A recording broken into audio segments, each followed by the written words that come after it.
আর বেটা তোর আল্লাহর বড়ি গেম জিতছে নাকি? 12 কোটি টাকা খরচ করে নির্বাচন হয়েছি, তুই তোর কলমল দেবো বাড়িতে এত বড় বিল্ডিং তুলতেছে, বিল্ডিং এর কাজটা শেষ করতে নেই। শালা কিছু কত। গাইস, এই ভিডিওটা শুধুমাত্র বিনোদনের জন্য করা হয়েছে, কেউ সিরিয়াসলি নেবেন না।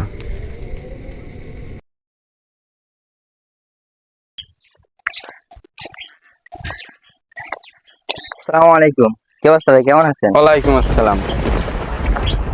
কি রে চেয়ারম্যান সাহেব তো সালাম দেওয়া লোক না? ও বুঝছি সামনে তো ইলেকশন। ভালো আছি ভালো আছি।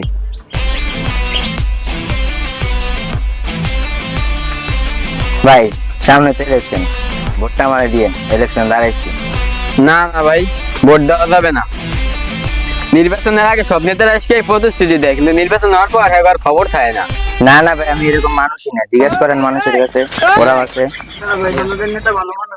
না ভাই, ভোটটা দিবেন ভাই, ভোটটা দিবেন। ভাই পাউডার একটু ভালো হয়ে ধরে। আরে বেটা তুই পাও ধরস তুই একটা।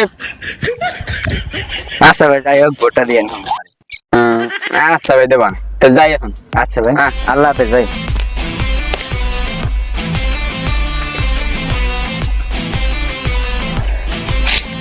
নেতাজি হুম। নির্বাচনে তো জিতলেন, এখন কি কি প্ল্যান করছেন, কি করবেন?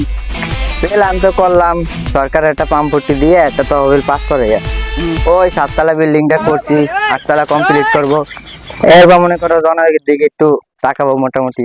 হ্যাঁ নেতা আমাকে দিকে একটু দেখছেন। তোমাকে তো দেখবোই।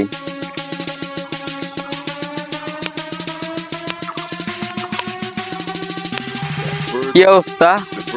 ইলেকশনের আগে নেতা সালাম কালাম দিত, খবর বললো এখন কোনো খবর নাই, তাই আমি সালাম দিয়ে দিই। আসসালামু আলাইকুম নেতা। ওয়ালাইকুম আসসালাম। কি ইলেকশনের আগে তো কতই খবর বললো হইতেন, অনেক কথাবার্তা কইছেন, এরা কল দেওয়ার কথা ছিল, এত কিছু বুঝি না। আর বেটা তোর আল্লাহর বড়ি গেম জিতছে নাকি? 12 কোটি টাকা খরচ করে নির্বাচন হয়েছি, তুই তোর কলমল দেবো বাড়িতে এত বড় বিল্ডিং তুলতেছে, বিল্ডিং এর কাজটা শেষ করতে নেই। শালা কিছু কত।